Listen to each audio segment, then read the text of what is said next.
There were 5 of us in the group chats. Me, Sasha, Melik, Jenny, and Sarah. We'd been friends since our first jobs out of college, and even after we moved to different cities, we kept the group going. Memes, weekend plans, life updates. Then one day we got a message from Jenny. "I'm not okay. Can you guys call me?" We all messaged back immediately, but she didn't respond. I called her, straight to voicemail. We figured it was a bad day and gave her space. 3 days later, we found out Jenny had died. She'd taken her own life that same night. The group was quiet after that, but then a week later the chat lit up again, from Jenny's number. "I miss you guys." We thought maybe her parents had the phone. Sasha asked who it was. "It's me. I never left." Sarah left the chat immediately. The rest of us thought it was a cruel prank until the photos started coming in.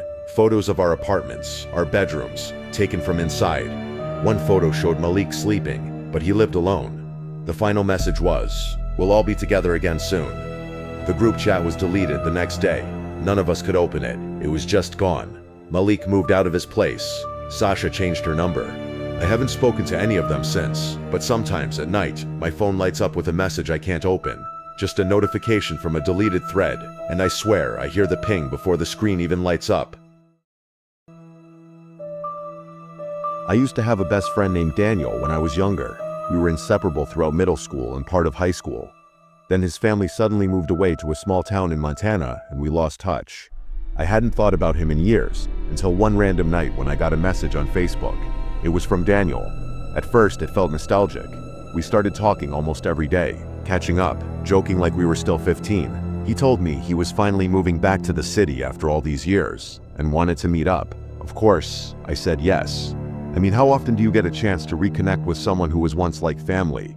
We agreed to meet at a coffee shop in my neighborhood, but when I saw him, something was off. He looked the same. Same face, same voice, even the same nervous laugh, but something in his eyes didn't feel right. It was like he was trying to act like Daniel, like he had studied him, memorized him. When I asked about specific memories, he remembered all of them, but word for word, too perfectly. Down to exact phrases I hadn't even thought about in over a decade. It was creepy, honestly, like talking to a script of my old friend. A few days later, he invited me to his place. I said yes because I felt bad. I figured maybe I was being paranoid.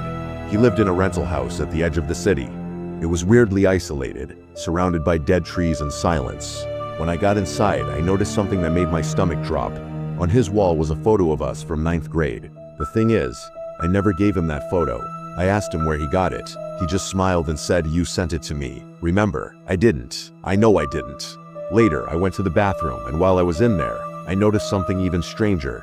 His medicine cabinet was full of other people's prescriptions, different names, different birth dates, none of them his. I quickly snapped a picture and made up an excuse to leave. That night, I searched for Daniel online again. I found an old article from a Montana newspaper from 8 years ago. It said Daniel's family had died in a house fire, all of them, including Daniel.